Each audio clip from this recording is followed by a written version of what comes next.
જય શ્રી કૃષ્ણ, રાધે રાધે. મિત્ર, ચોથા અધ્યાયના 34માં શ્લોકમાં ભગવાન કૃષ્ણએ અર્જુનને કીધું તે તત્વને તારે જાણવું જોઈએ. બીજું, તારે તત્વ જાણવા માટે કોની પાસે જવું જોઈએ એ પણ વાત કરી કે તત્વદર્શી ન હોવો જોઈએ. એ પોતે એક તો એ તત્વને જાણતો, એમનો અનુભવ કરેલો હોવો જોઈએ. બીજું, માત્ર તત્વનો જ અનુભવ કરેલો નહીં, એ જ્ઞાની ન હોય, એ જ્ઞાની પણ હોવો જોઈએ. અને જો આવો વ્યક્તિ હોય તો તારે એની પાસે કેવી રીતે જવું જોઈએ? તો પરિપાતેન, એવા વ્યક્તિ પાસે તારે સાષ્ટાંગ દંડવત પ્રણામ કરીને જવું જોઈએ. સંપૂર્ણ તારી જાતને શરણાગતિ, એમના પ્રત્યે આદર રાખો. પછી પરિપ્રશ્નેન સેવ્યા, સેવાથી અને પરિપ્રશ્નેન, આવું બધું કરીને તારે એ તત્વને જાણવું જોઈએ. અને જો તું એ પ્રમાણે કરીશ ને તો શું થશે? તે જ્ઞાનમ ઉપદેક્ષ્યસી, તે તને જ્ઞાન આપશે, તે તને જ્ઞાનનો ઉપદેશ આપશે, જે જ્ઞાન તારે જોઈએ છે. અને એ જ્ઞાન એવું બધું છે શું? એવું બધું શું છે કે તારે આટલું બધું એના માટે કરવું પડે ને આવા શ્રેષ્ઠ વ્યક્તિ પાસે જવું જોઈએ? એટલા માટે 35મા શ્લોકમાં ભગવાન કહે છે કે જ્ઞાન શું છે? એટલે તરત શબ્દ મૂક્યો કે યત જ્ઞાત્વા ન પુનઃ મોહમ એવમ યાસ્યસી પાંડવ. યત જ્ઞાત્વા, જે જાણીને, ન પુનઃ મોહમ એવમ, એવમ એટલે આ પ્રમાણે, પુનઃ એટલે ફરીથી, મોહમ એટલે મોહ, ન યાસ્યસી તું પામીશ નહીં. જે પ્રમાણે તું અત્યારે મોહ પામ્યો છો ને, જો તું આવા કોઈ તત્વદર્શી અને જ્ઞાની પાસે જઈને જો તે તત્વવિધિ એવો શબ્દ હતો ત્યાં, તે તત્વને તું જાણ, જો તું એ તત્વને જાણી ગયો હોત ને તો મોહ ન પામત. અને હવે જો તું પાછો એક વખત જાણી લે તો ભગવાન કહે છે ન પુનઃ, ફરીથી, એવમ આ પ્રમાણે, ન મોહમ યાસ્યસી તું મોહ પામીશ નહીં. પાંડવ એટલે હે પાંડુપુત્ર, હે પાંડુપુત્ર અર્જુન, હે પાંડુપુત્ર અર્જુન, જેને જાણીને તું આ પ્રમાણે ફરીથી મોહને પામીશ નહીં. એનો એટલે કે જેનાથી એટલે કે તત્વના જ્ઞાનથી ભૂતાની, ભૂતાની એટલે સર્વ પ્રાણીઓ, એન ભૂતાની જેનાથી સર્વ પ્રાણીઓ અશેષેણ નિઃશેષપણે, જેમાં કોઈ પણ શેષ ન હોય તેવી નિશેષ ભાગે, નિશેષપણે શું થશે? નિઃશેષપણે દ્રક્ષ્યસી આત્મની અથો મયી, અથો એટલે આથી, દ્રક્ષ્યસી એટલે તું જોઈશ. શેની અંદર જોઈશ? તો કે આત્મની, પોતાનામાં. અને અને બીજા કોનામાં? તો કે મયી એટલે મારામાં. કોને જોઈશ તું? તો કે ભૂતાની, બધા પ્રાણીઓને. જેટલા સૃષ્ટિ ઉપરના તને પ્રાણી દેખાય છે એ બધાને તું તારામાં જોઈશ. બધું જ સરખું લાગશે તને, તારી અંદર જ બધું છે એવું તને દેખાશે. અને પછી તું શું કરીશ? એ બધા જ પ્રાણીઓ સહિત તું તને પણ તું કોનામાં જોઈશ? મયી. મયી એટલે મારામાં. દ્રક્ષ્યસી એટલે તું દેખીશ, તું જોઈશ, તું મારામાં જોઈશ. ભગવાન કહે છે આ તત્વની મજા છે યાર, તને કોઈ જાતનો મોહ નહીં લાગે. ભગવાને પૂર્વ શ્લોકમાં તત્વજ્ઞાનનો ઉપદેશ આપશે તેમ કહ્યું કે તું ત્યાં જા, પરિપાતેન પરિપ્રશ્નેન સેવ્યા, તે જ્ઞાનમ ઉપદેક્ષે, તને તે ઉપદેશ આપશે. પણ માત્ર ઉપદેશ આપવાથી વાસ્તવિક બોધ થઈ નથી જવાનો. તમે કોઈની પાસેથી ઉપદેશ સાંભળો છો તો હજારો લોકો, લાખો લોકો હજારો કથાઓમાં બેસી અને કથાકાર પાસેથી ઉપદેશ લે છે. તો શું એનાથી વાસ્તવિક બોધ આવી જાય છે બધાને? વાસ્તવિક બોધ નથી થતું, કારણ કે તે કરણ નિરપેક્ષ છે. એમનું જે સાધન છે, વાસ્તવિક બોધનું જે સાધન છે ને નિરપેક્ષ છે. સાપેક્ષ હોય તો તમે જોઈ શકો, નિરપેક્ષને કેવી રીતે જોઈ શકવાના છે? નિરપેક્ષ છે, તે પોતાના દ્વારા પોતાને બોધ થાય છે. મારે જોવો હોય તો મને કોઈ બતાવી ન શકે યાર, મારા દ્વારા હું જ બોધ પ્રાપ્ત કરી શકું એમ.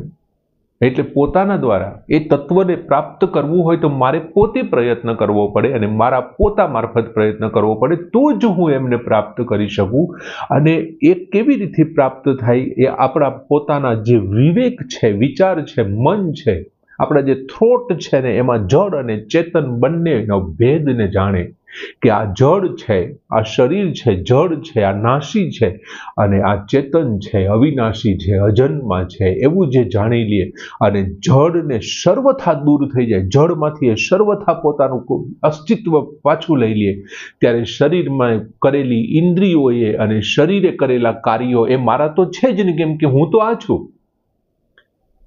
આમ જ્યારે તત્વથી જાણી લે છે ને ત્યારે અર્જુનને ભગવાન એમ કહે છે, પુનઃ એવમ મોહમ ન યાસ્યસી, તને ફરીથી આ મોહ નહીં થાય.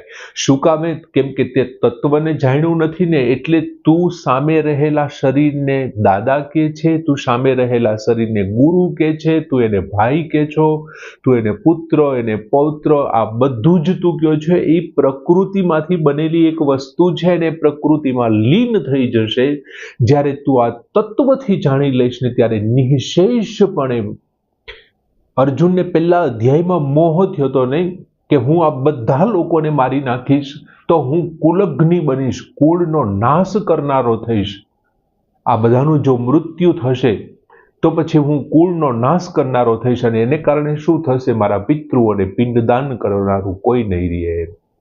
એટલે પિંડદાન ન મળવાથી, ઉદક વિધિ ન થવાને કારણે શું થશે? મારા પિતૃઓ જે સ્થાન ઉપર છે ને ત્યાંથી મારા પિતૃઓની અધોગતિ થશે, એ નરકમાં જશે. બીજું, સ્ત્રીઓ અને બાળકોનો નિર્વાહ કેવી રીતથી થશે? એમ આવો અર્જુનને મોહ થયો છે. અને જો તું આ તત્વને એક વખત જાણી લે, તું જેને સ્ત્રી ગણે છે ને, તું જેને બાળક ગણે છે, તારા પોતાના સંતાનો ગણે છે, તારા દાદાને ગણે છે, તારા ગુરુને, આતે એ બધા જ કોઈ એક પ્રકૃતિમાંથી બનેલું શરીર છે. આ તત્વ તું જાણી લે હરખોથી.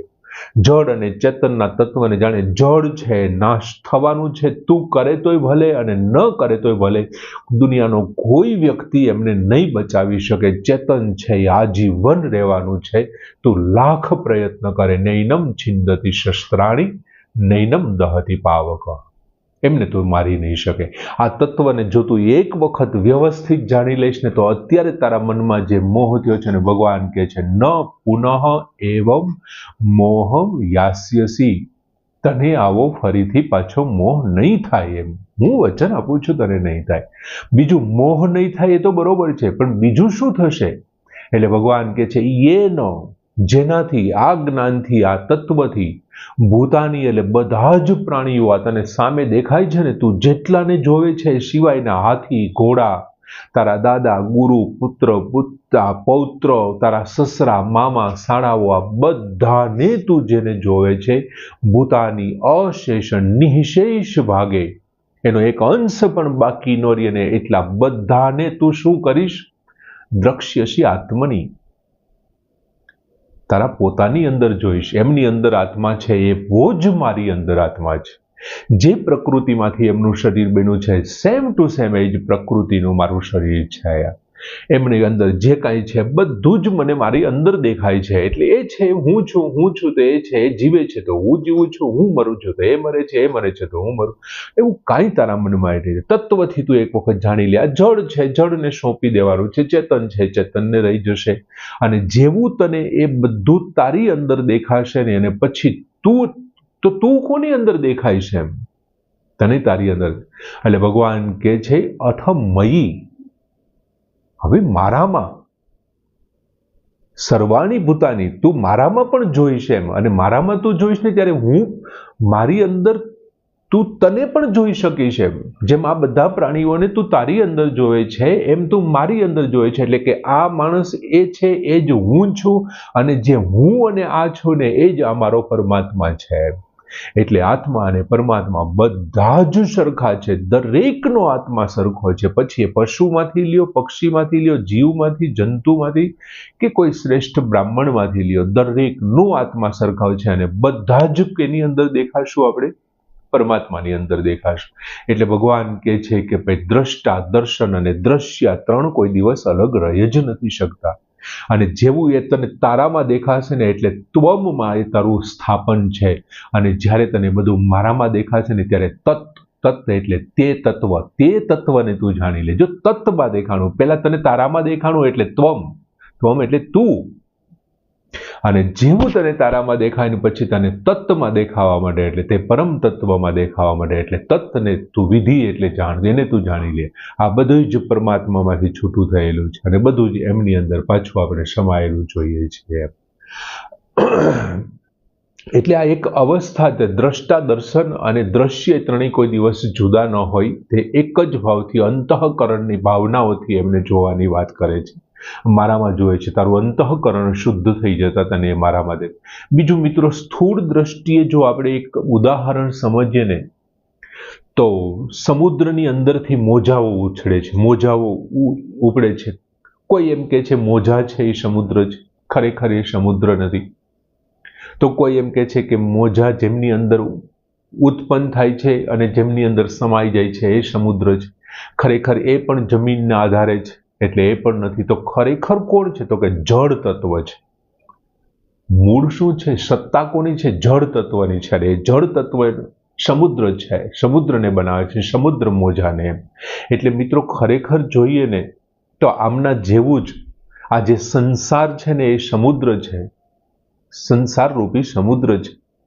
અને આ શરીર છે ને એ મોજારૂપી શરીર છે. શરીર સંસારમાં જતો રહેશે અને સંસાર પછી ત્યાં જતો રહેશે. આમ ખરેખર સ્થૂળ સૃષ્ટિને ભગવાન કહે છે, જો તું આ પહેલા આ તત્વને જાણી લીધું હોત તો પાછો હવે તું મોહનો. બીજું, એક વખત તત્વને જાણી લીધા પછી ગમે તેટલા વર્ષો સુધી એ ચાલતું રહે. એમની કોઈ એક્સપાયર ડેટ છે જ નહીં. પછી તમને ક્યારેય તમને એ નહીં વાંધો આવવા દે, ક્યારેય મોહમાં નહીં નાખે. આમ બહુ સરસ મજાનો શ્લોક કે યત જ્ઞાત્વા ન પુનઃ મોહમ એવં યાસ્યસી પાંડવ એન ભૂતાની અશેષણ દ્રક્ષ્યસી આત્મની મથો મયી. પૂર્ણ કરીએ. જય શ્રી કૃષ્ણ.